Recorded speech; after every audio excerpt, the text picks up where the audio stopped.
Quando a gente decide ser mãe, quando a gente decide ter o nosso bebê, independente da nossa idade, a gente passou uma trajetória na vida, ok? A gente tem uma história de emoções, uma história de alimentação, uma história de trabalho, de cansaço, uma história de tudo, de fé, de relacionamentos. E tudo isso que a gente vive, a nossa vida, a nossa história, interfere no nosso corpo e na nossa saúde, seja emocional, né? Ah, sofri abuso no relacionamento, então eu tenho um histórico traumático. Já me casei 2, 3 vezes, eu tenho uma história aí de relacionamento. Ah, já perdi o emprego, passei necessidades. Tudo isso vai somatizando na nossa saúde, seja ela física, seja ela emocional, mental, ok?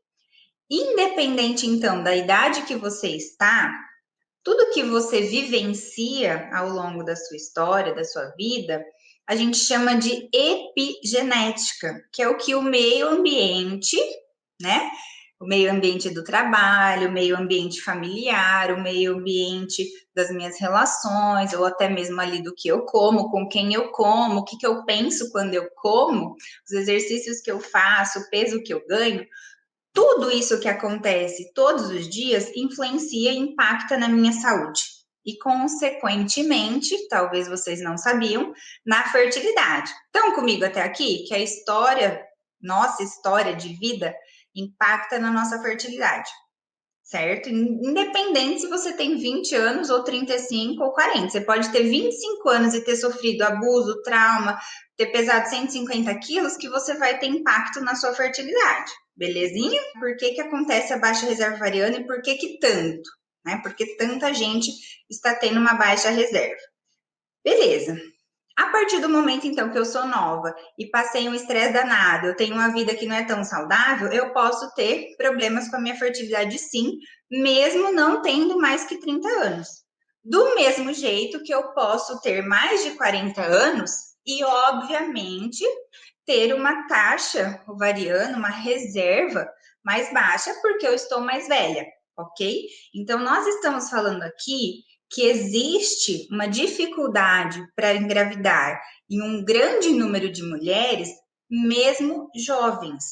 Então, a cronologia, né, a parte dos anos, a idade, ela impacta na baixa reserva ovariana, ou seja, quanto mais velha eu fico, desde o dia que eu nasci, menos chances de engravidar eu vou tendo, ok? Isso é natural, é um evento que não tem como dar ré. Já nasci com aquela quantidade de óvulos e a partir do momento que eu menstruo, eu vou perdendo a minha reserva. Então é como se eu fosse tirando dinheiro da carteira. Eu tenho aquele tanto para gastar a vida inteira. A partir do momento que eu abri a carteira e comecei a gastar, vai acabar. Não entra mais, não nascem óvulos. E aí que tá. Os nossos óvulos, né, os óvulos das mulheres, eles nascem, eles se formam, eles têm um estoque desde o momento que a sua mãe foi fabricada na barriga da sua avó. E você era um óvulo dentro do ovário da sua mamãe neném. Olha que complexo. Então vamos lá. Pensa aí na sua avó materna e o seu avô materno, quando eles namoraram. Põe aí até no papel. Inclusive, quem está com o caderno da futura mamãe em mãos e caneta, anote isso para você entender. Então, vamos lá. Quando seu avô e sua avó namoraram e engravidaram da sua mãe, a sua mãe, quando ela foi formada na barriguinha da sua avó, ela já nasceu, ela foi formada com o útero e com os ovários e com as trompinhas dela, né? Toda criança, toda menina já nasce com os ovários, as trompas e o útero. Então, imagina aqui os ovários, as duas bolinhas, as trompinhas e o úterozinho, titiquinho, né? De bonequinha.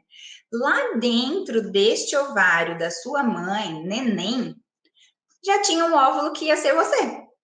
Então, sua mãe cresceu, Sua avó amamentou ou não, sua mãe brincou, sua mãe comeu, sua mãe virou adolescente, sua mãe menstruou, sua mãe namorou seu pai, sua mãe casou e sua mãe engravidou de você.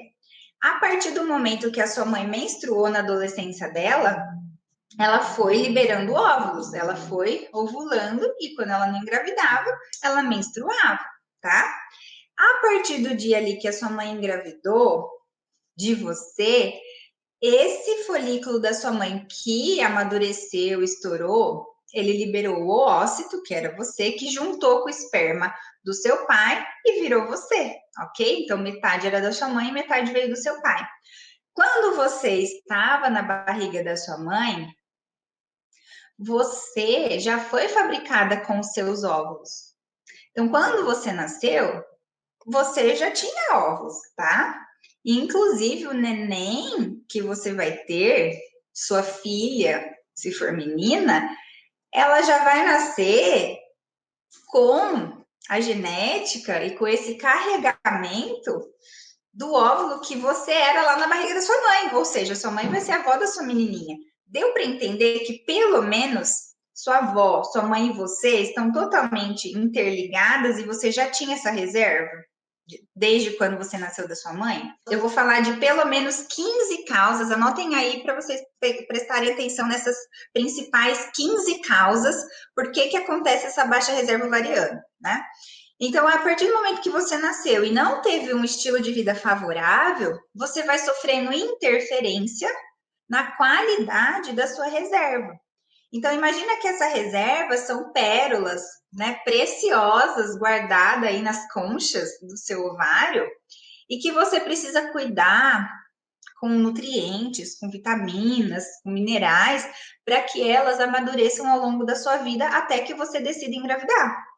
E quanto mais tempo você demorou para engravidar e quanto pior foi o seu estilo de vida, a gente vai enferrujando esse aquário, menores as chances de ter um ovário que ovule muito bem. Então, voltando agora para entender o raciocínio e falar dessa baixa reserva. Todas nós nascemos com uma quantidade de óvulos, cada uma com uma certa quantidade, tá? E aí, a partir da menstruação, a gente começa a perder ali em torno de 100 mil óvulos por mês, por ciclo menstrual, se você estiver ovulando e menstruando bonitinho, tá? Então, se eu tô ficando mais velha, eu já perdi mais das minhas pérolas, tá? Ter uma reserva reduzida, então baixa reserva ovariana, como o próprio nome diz, eu tenho menos óvulos. Só que ter menos ovos não significa que eu sou estéril. Eu estou com uma subfertilidade, eu estou com uma chances de engravidar um pouco menores. Tá, mas como então que eu identifico? Mônica, caí aqui na live agora, eu não sei de nada. Eu posso ter ovário policístico e baixa reserva? Pode. Eu posso ter endometriose e baixa reserva? Pode. Eu posso ter problema no marido? Pode. Você pode ter baixa reserva tendo 27 anos, que era o meu caso, menopausa precoce e baixa reserva ovariana, tá? Só que as mulheres, sabendo desses 3 tipos principais de diagnósticos agora, que eu já vou falar, elas demoram para saber. A hora que elas descobrem, elas estão com uma reserva muito baixa.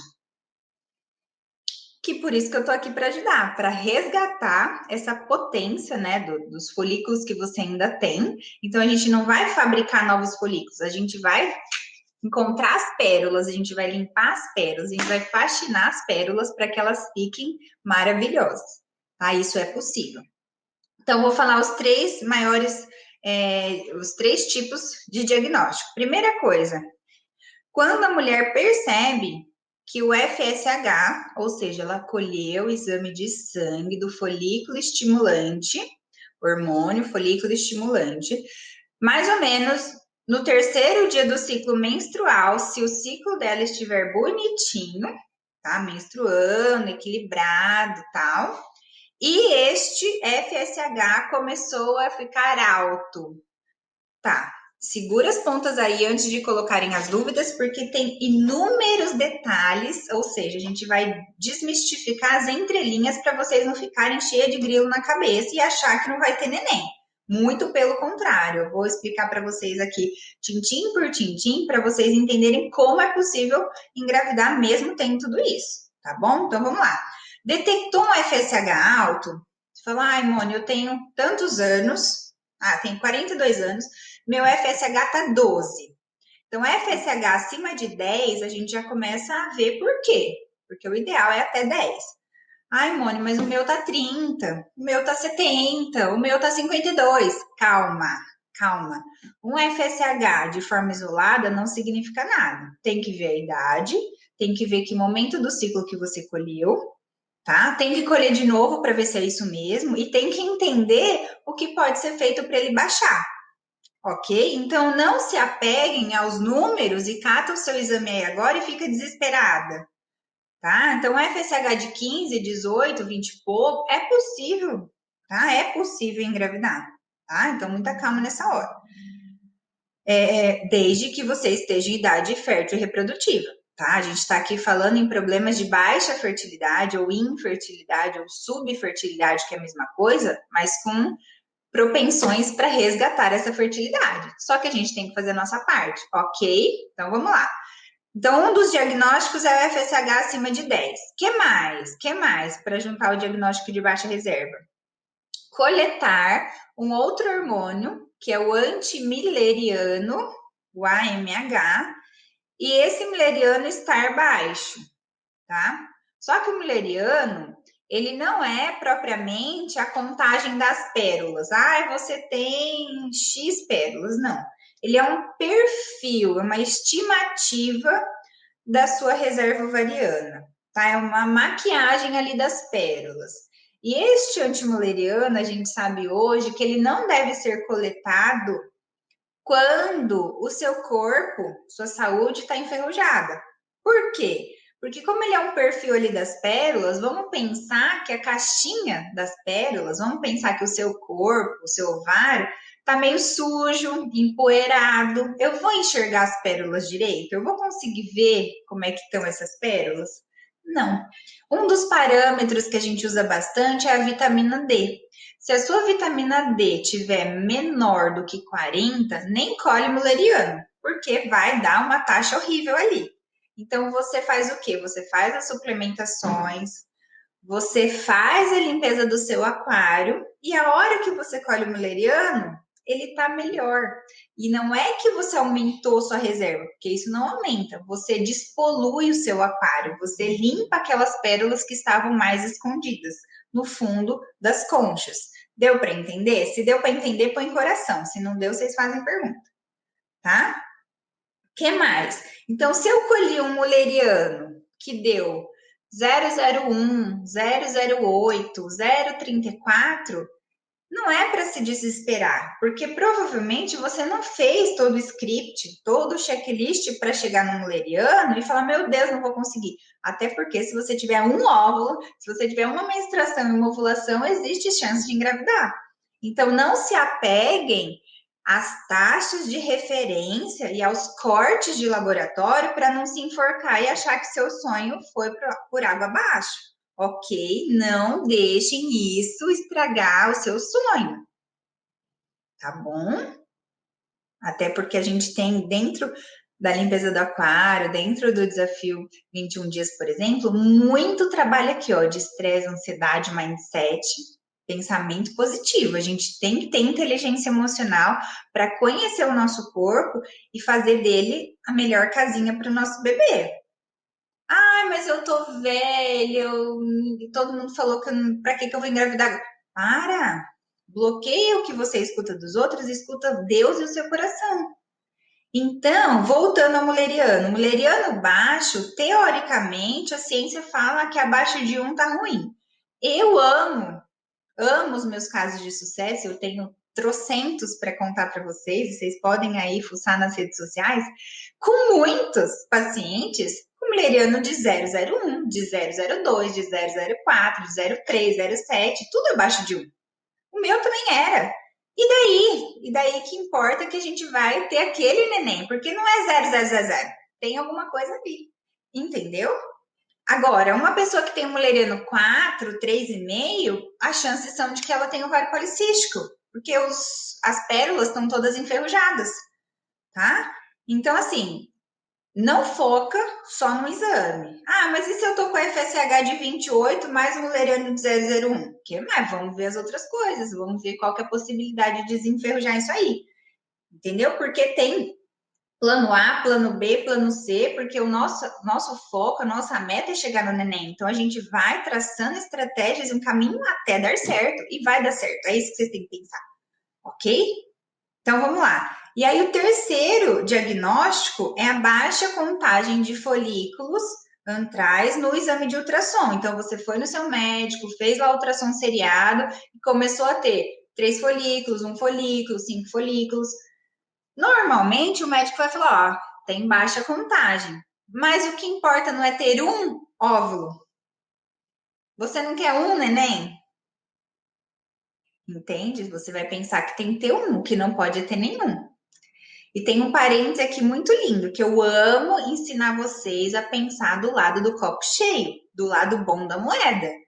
Se você falar, eu atendi uma paciente e falou, Simone, eu fiz 3 estimulações, eu fiz 3 fertilizações, mas eu nunca implantei nenhum neném. E como assim? Ela falou, eu fui lá, estimulei e guardei. Fui lá, estimulei mais um pouco, geraram folículos, eu guardei. Fui lá, estimulei de novo e guardei para ter bastante. Falei, gente, mas, né? Cada um é um, você decidiu isso com seu médico e com seu marido, quem sou eu? Mas você tem que ter um saudável. Não é ter um montão, até porque você não vai colocar 6 embriões dentro da sua barriga, né? Ah, não, eu coletei tudo isso porque eu vou congelar e quero engravidar daqui tantos anos fazendo FIV. Beleza. Mas o que você tem que pensar é que você tem que ovular um óvulo. E o que é ovular? É o seu folículo, a sua pérola lá do ovário, crescer, estourar, aí sai o óvulo de dentro, esse óvulo tá bonitão, fortão, e aí ele vai ser fertilizado, fecundado pelo espermatozoide do marido e ter qualidade para virar um neném. É isso que você precisa. E o nosso trabalho é para este neném. Quem atira para todos os lados não chega a lugar nenhum. A gente tem que focar nessa maturação, nesse cuidado com essa pérola que vai ser o seu neném. Então, nada contra quem vai fazer a FIV, estimular várias vezes, fazer técnica do STIM, etc., para ter mais folículos. Ótimo. Só que a partir do momento que você não fizer as outras partes do processo, de nada adianta ter um montão e nenhum presta. Entende? Então, nós vamos falar aqui daqui a pouco o que fazer para ter um maravilhoso, porque vai ser o seu neném precioso. Cadê os peixinhos? A gente não precisa de um monte de neném pela metade, porque aí o neném não chega no colo. Nós vamos falar já já das malformações, tá? Então, o volume não significa qualidade. Aí que tá. Não se apeguem aos números, porque não adianta ter um mulleriano de 3,5 se nenhum evolui para um óvulo saudável. Fica tudo lá, folículo, tudo envelhecido, enferrujado. A gente precisa entender o que é prioridade, o que é importante. Eu ter 1, 2, 3 maravilhosos ou eu ter 15 tudo enferrujado? Entende? Aí que tá a tarefa de vocês. Aí que tá, ó, regaçar as mangas e fazer para acontecer. Faz sentido? Agora volta. Então, eu falei, resumindo, dos 3 diagnósticos principais: o mulleriano baixo, o FSH alto e o ultrassom com baixa contagem. Detectado isso, você não vai falar assim, nossa, agora não tem mais jeito, tenho baixa reserva, X anos e já era, vou para FIV. Antes de decidir, antes de ir para um procedimento de reprodução humana, você tem que fazer o quê? Entender que a Mone trabalha justamente com esse caminho, com essa ponte de tratamento, que é a limpeza do aquário, que é você fortalecer a sua saúde e potencializar a qualidade desses folículos e desses ovos. De nada adianta você ir lá no laboratório, na clínica, estimular com hormônio, tomar um monte de coisa para coletar os folículos, se eles não forem desenferrujados antes, porque eles vão continuar sem qualidade. Então, toda essa questão, agora eu vou para as causas, vamos começar de baixo para cima. Toda essa questão epigenética, que é o meio ambiente que você viveu nos últimos anos, seja de relacionamento, seja alimentar, seja de má qualidade de sono, de ganho de peso, de sedentarismo, etc., enferrujou as suas pérolas. E graças a Deus que a limpeza do aquário existe, a gente pode deixar essas pérolas lindas e maravilhosas. Então, fazer a limpeza do aquário antes de engravidar naturalmente ou antes de fazer uma fertilização in vitro, que seja, é necessário, é fundamental. E que mais que causa essa baixa reserva, além dessa qualidade péssima do seu estilo de vida? Problemas do seu metabolismo. De repente você tem um metabolismo estraçalhado e você interferiu na sua contagem, na sua reserva. Problemas metabólicos de insulina, insulina acima de 7, enferruja os folículos. Talvez você nunca nem colheu insulina e não sabia disso. Que mais? Então, eu falei problemas epigenéticos, problemas metabólicos. Mitocôndria. Mitocôndria, gente, se você nunca escutou essa palavra, anota aí e vai ler sobre ela. Mitocôndria é uma organela, não é uma célula, é uma organela, é quase um órgão. E ela produz toda a energia do nosso corpo. Sabe o ATP? A energia que faz a gente estar vivo? Presta bem atenção, até anotei para não esquecer. O nosso oócito é a célula, o oócito é o que vai virar um neném, tá? É a célula com maior teor de mitocôndrias, de organelas, para produzir energia. São 100 mil mitocôndrias por oócito, e o oócito está lá dentro do óvulo. Se você tem estresse, ansiedade, irritada pra caramba, come mal, é cansada, enfim, triste, você corrói as suas mitocôndrias. O seu motorzinho, a sua organela não consegue produzir energia. Como é que o oócito, a sua pérola, vai disparar? Como é que o oócito vai formar um neném? Ele não tem força, ele não tem disposição. E a hora que o oócito tem que encontrar o espermatozoide, juntar tudo ali e virar um neném, ele não consegue replicar. Imagina só você fazendo uma receita de pão, pão de fermentação natural, você junta lá os ingredientes e você bota o pão com um paninho em cima, aquela massa para crescer para depois assar. Não tem jeito de fazer errado o pão não crescer, porque o fermento não deu certo, não pôs a quantidade, a temperatura atrapalhou, estava frio e o pão não cresceu? Pois é. É a mesma coisa com o neném. Como que se você tem uma vida toda estragada, um aquário todo sujo, como é que o oócito vai formar um neném? Ele não tem organela, ele não tem ATP. E nós vamos falar depois o que fazer para recuperar esse ATP, essas mitocôndrias, ok? Então, presta atenção aí. Beleza. Falamos do fator de causa epigenética, mitocondrial e metabólica. Que mais? Doença autoimune.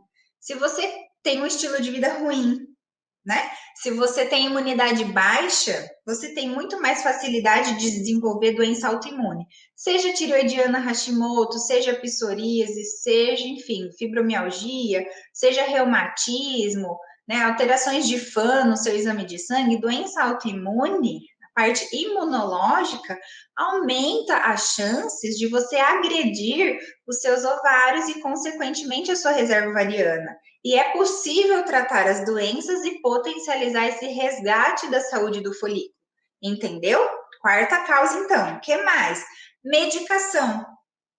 Ah, gente, ainda mais nessa época, né? Tomando remedinho que parece que não faz mal. O Brasil vende remédio sem receita pra caramba. A gente adora tomar um remedinho para dor de cabeça, para dor de garganta, para gastrite, para isso, aquilo, para tudo, né? E aí, o que acontece? Essa toxicidade de tanta medicação que a gente toma sem necessidade, e muitas vezes vocês não sabem, por exemplo, tanto que o ibuprofeno faz mal, tanto que um paracetamol faz mal, o tanto que um diuréticozinho faz mal, e tá ali acabando com a sua reserva ovariana e você nunca nem se tocou, porque ninguém te contou e você também nunca pesquisou, né? Vamos combinar que a gente também é preguiçoso para estudar para muitas coisas. Entende? Então, esse uso de medicação descompensada, descontrolada, sem necessidade, acaba ferrando com a sua reserva. Beleza, o que mais? A própria genética. Se você herdou genes que envelhecem os ovários de uma forma mais acelerada e você nem sabia que isso existia, você pode ter essa genética que normalmente está entre 1% das mulheres, para acabar com a reserva ovariana antes da hora, tá? Então tem a questão genética também. O que mais? Tabagismo. Nem precisa entrar em detalhes do quanto o cigarro e as suas toxinas acabam com a reserva ovariana da mulher. E além de acabar com a quantidade, acaba com a qualidade também. Né? Não existe óvulo saudável e íntegro do jeito que deveria ser para o seu neném se você é fumante, tá? O que mais? Tratamentos de câncer, quimioterapia, radioterapia, tem total influência também com a reserva. Por isso que, na maioria das vezes, dependendo do que a mulher vai tomar para o câncer de tratamento, seja medicamento via oral ou quimioterápico, a própria radioterapia, é indicado fazer uma coleta, tá? Um congelamento desses óvulos antes do tratamento. Ok? E aí é óbvio que o seu oncologista, juntamente com o infertileuta e com o seu gineco, vão determinar o melhor tratamento e como fazer isso antes de tratar o tumor. Ah, Mônica, mas e se eu já fiz? Vamos resgatar essa fertilidade, a gente vai usar estratégias para potencializar essas chances, ok? O que mais? Infecções sexuais. Doenças sexualmente transmissíveis que geram processos inflamatórios que você vai ter que tomar medicação, muitas vezes você vai ter que fazer um microprocedimento cirúrgico, muitas vezes você vai ter que usar antibiótico, e isso também afeta a reserva ovariana se você não sabia, tá? Inclusive, muitas infecções e doenças transmissíveis podem não só atingir os ovários, como as trompas também. E aí as mulheres têm essas infecções nas trompas e acabam perdendo aí chances de gravidez espontânea porque ficou inflamada, como se queimasse a ponte quebrou, que é a trompa, eu tenho que fazer um procedimento de reprodução porque eu tive infecções. Então, quem aqui não tem parceiro fixo, quem aqui quer ser mãe ou teve muitos namorados, tem que cuidar da parte imunológica, tem que investigar se você teve contato com alguma doença, etc., porque isso pode ser uma das causas da baixa reserva e da sua infertilidade, tá? Tá fazendo sentido para vocês? Cadê os corações e os peixinhos? Bom, o que mais que acontece além das infecções? Cirurgias ovarianas ou cirurgias dessa região pélvica, por exemplo, endometriose, por exemplo, adenomiose, por exemplo, miomas, por exemplo, aderências e sinéquias. Se você teve que passar por algum procedimento cirúrgico que possa ter comprometido os seus ovários, o médico ele vai mexer no ovário e isso pode mexer com a reserva. Então, se ele cavocou, se ele arrancou um pedacinho ali daquele órgão, ele pode tirar uma parte dos seus óvulos, tá bom? Então, sempre que for necessário um procedimento cirúrgico, antes de engravidar, eu tenho que saber, vai comprometer minha reserva? Vai tirar um tanto? Vai tirar meu ovário inteiro? Guardo isso antes? Tá? Então, tem que ser realmente um bom especialista da sua confiança que fale se você precisa guardar. Ah, não, essa cirurgia nem vai relar no ovário. Ah, então beleza, então não vai agredir minha reserva. Aí você faz a cirurgia. Tá bom? Que mais? 10ª causa, estresse. Ai, Mônica, mas parece tão assim, né? Que todo mundo fala que estresse atrapalha engravidar. Não é de forma superficial. O estresse, de fato, tanto o estresse emocional quanto o estresse oxidativo. O que é o estresse oxidativo? Imagina a ferrugem de uma fechadura, a chave querendo entrar na fechadura que está enferrujada. Não vai. O estresse oxidativo no nosso corpo é o próprio consumo das nossas mitocôndrias. É como se eu corroesse de ferrugem mesmo o meu motor. Então não vai, sabe? Eu vou me desmanchando. Sabe quando a gente se sente assim esgotada, cansada, exausta, não aguento? Isso é um estresse oxidativo. E esse estresse oxidativo e o estresse emocional, mental, ele gera produção de hormônio, principalmente o cortisol, que é o hormônio do estresse, que fica alto. E esse estresse muito alto, esse cortisol alto, deixa a gente pilhado e ele vai corroendo as nossas vitaminas e minerais. É como se o combustível que tivesse aqui dentro não dá conta. Então, eu estou sempre com o tanque vazio. E se eu estou com o tanque vazio, as minhas pérolas vão murchando. Os meus folículos, eles vão enferrujando. Imagina uma bexiga que estava cheia de água e você vai tirando a água, ela vai enrugando inteira. Então, uma pérola ali toda enrugada, neste caso, é a falta das mitocôndrias, de ATP, de nutrientes. Então, ela está passando por um estresse oxidativo alto, por isso que, de fato, o estresse enferruja, tá? E que mais? Gente, 11ª causa, eu falei para vocês que ia falar 15, é o sono. O sono, eu nem sei dizer para vocês em que patamar que ele está, porque se você não tem um sono reparador, um sono reconstrutor, você não aguenta muito tempo. Você começa a ter déficit de memória, déficit de atenção. Só quem sabe, quem teve privação de sono, quem faz plantão, quem trabalha à noite, quem já teve filho, quem não consegue dormir direito, sabe o que o estresse faz, o que a falta de sono faz. Inclusive, quem me conhece mais tempo e sabe da minha história com o Lorenzo, da minha menopausa precoce, sabe que o Lorenzo não dormia, etc, que eu fui em 36 médicos e por aí vai, Moni, eu fiquei mais de 870 dias sem dormir uma noite inteira. Foram mais de 2 anos que o Lorenzo nasceu, né? Do dia que ele nasceu até os 2 anos e 2 meses, que eu não sei o que foi dormir uma noite. E para finalizar, desordens mitocondriais. Então, se você tem já algum problema genético das mitocôndrias, ou se a sua mitocôndria está cansada, ou se você não repõe combustível para ela, você começa a ter desequilíbrio dessas mitocôndrias, dessa produção de ATP de energia, e o seu oócito, o seu folículo ali, está todo enferrujado. Então, é um trabalho de formiguinha para a oficina fazer resultado, te trazer resultado na faxina, tá? Tem também uma síndrome, a síndrome de Turner, é bem mais raro, mas existe, também pode causar baixa reserva ovariana, tá? E também, gente, que não menos nem mais importante, o uso e a presença de tóxicos, seja ele o plástico, seja ele um monte de perfume, seja ele o cheiro da gasolina que você fica cheirando todo dia, da própria poluição, dos venenos, tudo quanto é tóxico, desde o cloro, né, que você usa na sua casa, sanitizante, etc, vai agredindo a sua reserva ovariana, porque esses poluentes e essas toxinas competem tanto com os nossos hormônios, com os receptores de hormônio, quanto alteram a nossa produção hormonal, tá? Então, são agentes poluidores, são diabinhos que a gente tem dentro do nosso corpo, seja em contato direto com a pele de um detergente, ou o cheiro, né, a inalação dos tóxicos, que vai aí corroendo a nossa reserva ovariana. Então, dessas 15 causas, olha que incrível, né? O tanto que a gente pode sofrer, redução da nossa fertilidade, sem que a gente nem tinha feito exame. Então, de repente, você nem fez mulleriano, nem colheu FSH e nem fez ultrassom.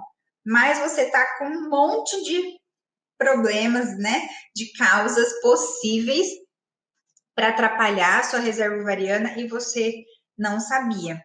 Então, gente, meninas, tem que investigar, tem que ligar o alerta, falando, nessa lanterninha aqui tá acesa, porque nem sempre não, vou ser mais exata ainda, na grande maioria das vezes, aquela merreca daquela listinha de exame que você faz para começar a engravidar, não diz nada sobre você e muito menos sobre a sua fertilidade.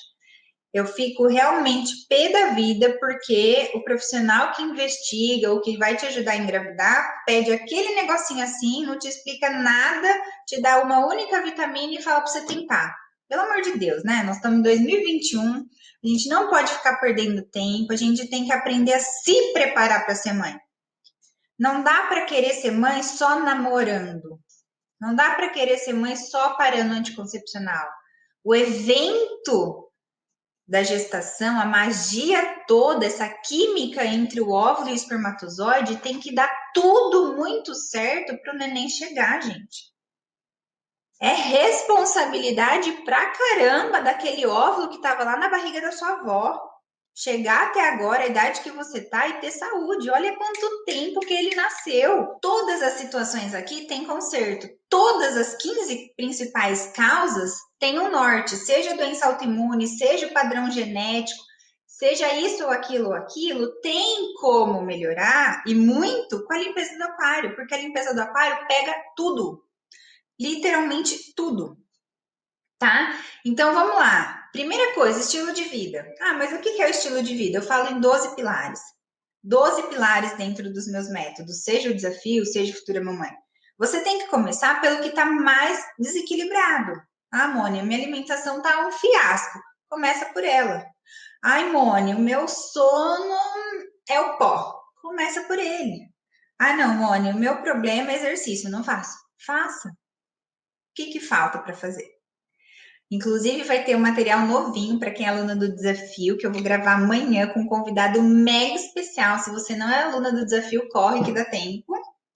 E depois de amanhã já vai estar no ar lá na plataforma. Então, novidade para as alunas do desafio.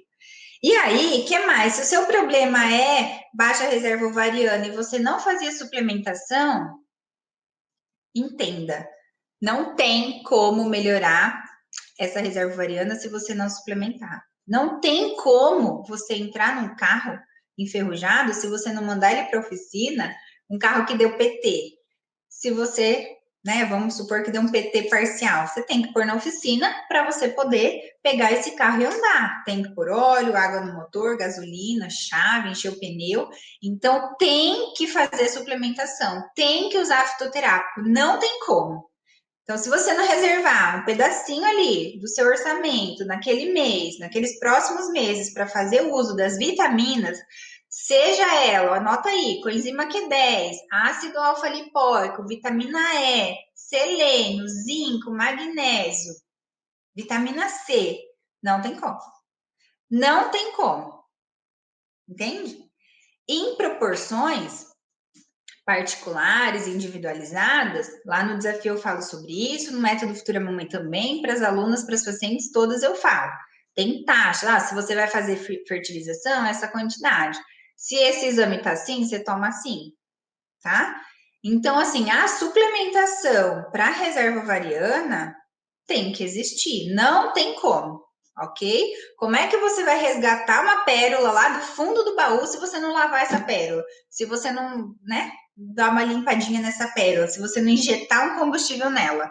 Não tem como, tá? Então é um período que você vai para justamente correr contra o tempo para potencializar as chances dessa gravidez acontecer, porque aí você vai dar todo aquele boom de nutrientes, de alimentação, de sono, etc, etc. E lógico, a suplementação e fitoterápicas, essa receita do bolo. Eu estou falando aqui, mas tem que cuidar do seu intestino primeiro, para você comer direito, para absorver as vitaminas, para aí sim a suplementação acontece. Não adianta sair hoje lá na farmácia agora comprar tudo que eu falei aqui, nas dosagens comuns, se você hoje, se você bebeu álcool ontem à noite, se você comeu pão, bolacha, que não vai absorver nada, vai tudo sair no cocô. Você precisa fazer todo o passo a passo, que eu ensino lá no desafio. Você precisa fazer uma limpeza, você precisa entender o que você come. Ah, agora eu suplemento. E aí, qual suplemento? Aquele, qual a quantidade? A Moni fala tudo lá dentro, tá? Porque eu preciso te conhecer melhor. Se você entra no desafio, por exemplo, você faz um questionário, você preenche um formulário, tá bom? O que mais? Qual que é a incidência da baixa reserva ovariana? Quantas mulheres têm? Naturalmente, uma a cada 50 mulheres tem acima de 35 anos. Então, como eu disse, a parte cronológica, estou envelhecendo, é óbvio que eu vou perder na minha reserva porque eu vou chegar na menopausa, tá? E, de novo, não se apeguem aos números de exame. Olhou, tá com baixa reserva? Tá, o que eu faço agora? Não fica pensando, não, eu tô com baixa reserva, não vou conseguir. Não, combinar? Quero fazer um pacto com vocês sobre isso. Se você descobriu baixa reserva ou qualquer outro obstáculo, você vem junto comigo para a gente ver o que dá para fazer. Não é para ficar se martirizando. Não se esconde atrás da doença. E nem é doença, né? Não se esconda atrás dos números. Você é muito mais importante que isso. A baixa reserva ovariana, menopausa precoce, endometriose, isso aqui, ó. Você é uma mulher linda, merecedora, amada, você tem vida e você vai gerar uma vida, ok? Bota peixinho aí que significa amém. Bom, e do restante de mulheres, essa incidência acontece de 1 para 200. Só para dados para vocês saberem. É e não é tão comum assim, depende do ponto de vista, tá? Olha lá, a Patrícia falou, eu era assim, agora não fico mais apavorada. Amém, Patrícia, amém. Porque uma mamãe poderosa, ela tem que pensar diferente. Uma mamãe que não se cuida, uma mamãe descomprometida, uma futura mamãe toda amedrontada, ela não vai ter coragem de ler a bula de um remédio para criança, ela não vai ter coragem de pingar as gotinhas de um remédio horrível na boca do recém-nascido, ela vai tremer na base. E nós estamos aqui para formar mulheres poderosas, mulheres que sabem do que fazem, que se cuidam, que têm firmeza para cuidar do neném, que têm conhecimento para pôr em prática. Se você não é focada agora, se você é cheio de mimimi, se você fica arrumando desculpa, como é que você vai ser foda para cuidar do seu neném? Como é que você vai ser uma mamãe super poderosa, que dá conta, que se vira? Isso é uma delícia. Tem gente que fala, ah, a mamãe, toda mulher merece chorar. Gente, mas você quer se esconder atrás da dor, do sofrimento? Ou você quer ser essa mulher que driblou o sono, que ficou mais bonita depois que o neném nasceu, que namora com o marido, que trabalha, que é bem-sucedida, que vive bem, etc. É uma escolha sua. Ou você quer se esconder atrás da maternidade, se enfiar embaixo do tapete e acabar com a vida, porque a gravidez, né, foi um evento traumático e difícil, ou não, você quer se preparar para ser uma gestante maravilhosa e uma mamãe poderosa. São escolhas. Você pode construir a sua carreira de gravidez e sua carreira de maternidade do jeito que você quiser. Só que você tem que saber para isso, você tem que estudar, se preparar. Senão, ó, vai vir do jeito que vier. Vai engordar, vai encher de estria, pode correr o risco de perder o bebê, e aí? Não, prepara. Apara as arestas e escolhe o que você quer. Você tem todo esse poder, essa liberdade, né? Você tem que fazer o que está ao seu controle, o que não tiver, Deus sabe como vai ser, mas faz a sua parte. Não fica só esperando. Ah, eu vou comer tudo que eu quero porque depois da gravidez eu emagreço. Tá, e se você tiver uma eclâmpsia na gravidez? Ontem mesmo, uma super amiga minha, super amiga, de ir na minha casa, a gente não tá se vendo na pandemia porque ela mora em outra cidade, mas ela perdeu a babá que estava grávida e teve eclâmpsia e foi a babá e o bebê embora. Vieram a óbito. Uma menina que não tinha conhecimentos, que não seguia alimentação, que não teve muitos cuidados e infelizmente partiu ela e o neném. Então, a gente pode fazer a nossa parte, pode prevenir eclâmpsia, pode prevenir diabetes gestacional, pode prevenir tudo e mais um pouco. Só que tem que ter planejamento, preparação e aplicar tudo isso antes. Não dá para estar diabético, estar com eclâmpsia e aí é só rezar e fazer o que dá naquele momento. Preparar não dá mais, já foi. Então, esse planejamento é agora, é antes de engravidar. Por isso que eu reforço: agradeçam que o neném não veio ainda, porque não era hora, porque você corria mais riscos, porque o que você sabe até hoje é totalmente diferente do que você sabia até ontem.